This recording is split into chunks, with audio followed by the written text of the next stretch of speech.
วัสดีพี่น้องมื้อนี้มาพอกับเบากับไม้คนโกะคือเก่าคนรอมากินโซมะม่วงนี่พี่น้องมาเบิ่งไกลๆนี่คุยคำแรกได้เนี่ยฮะอืม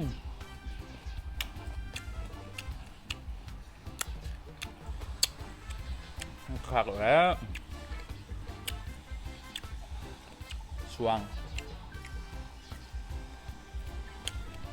อืม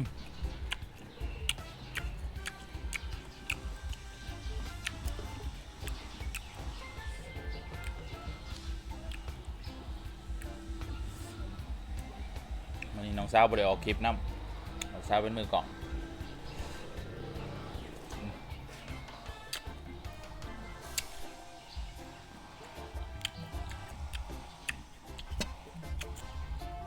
ไม่บักใหญ่เนาะ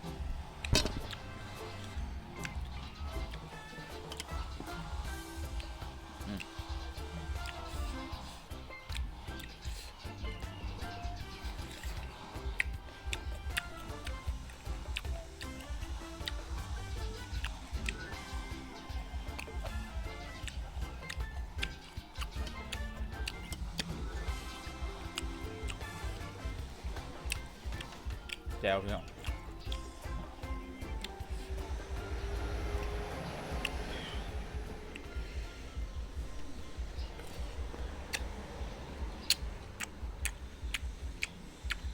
ยกย่อเบิ้งค่ะย่อตาเดี๋ยวมองเขาเรียนกันย่อตาเดี๋ยวมองนี่มาเบิ้งกันพี่น้อง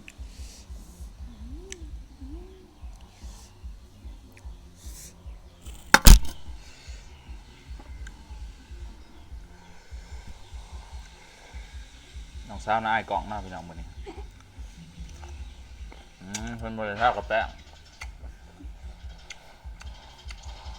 เพิ่นเริ่มบ่อยากเขามาเบิ่งก่อยเอง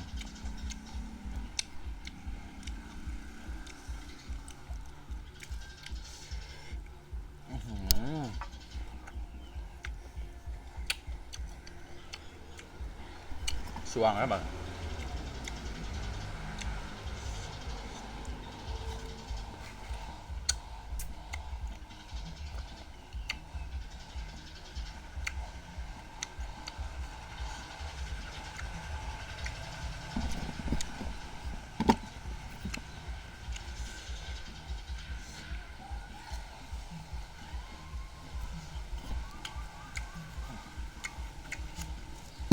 ลองแบบนี้เบิ่ง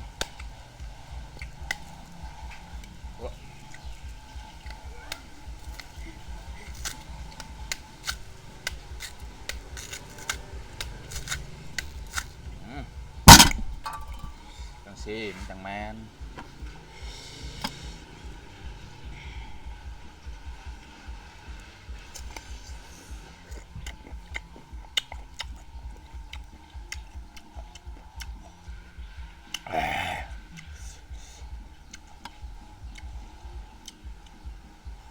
บรรยากาศกับลมพัดเย็นดีเนาะ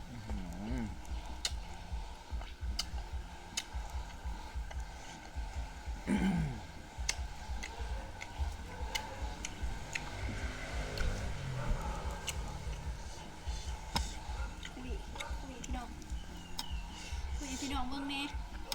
โอ้ย เอาใส่คำว่าไงอยู่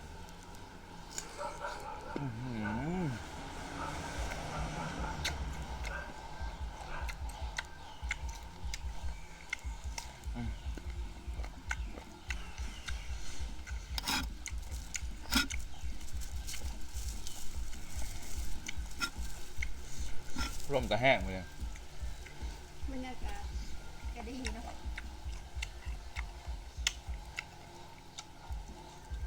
คนสิตกจัง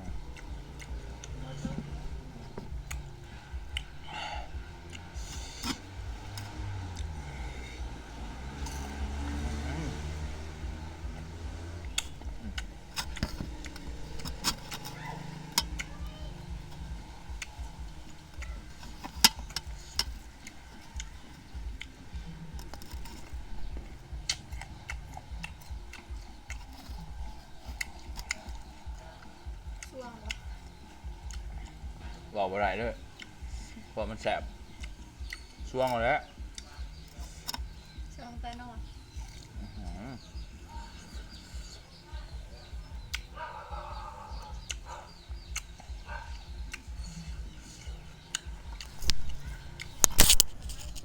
เจ้าหน้าที่นะ มาตี บ่ เอาคำหนึ่งก็พอเลยจ้ะ มาเอาคลิปนี้เอาคลิปนี้เนาะพี่น้องโดยถ่ายประกันใดก็ขอโทษขออภัยฝากกดไลค์กดแชร์กดแหละให้บ่าวเข้ามาคนโกะในเด้อบาย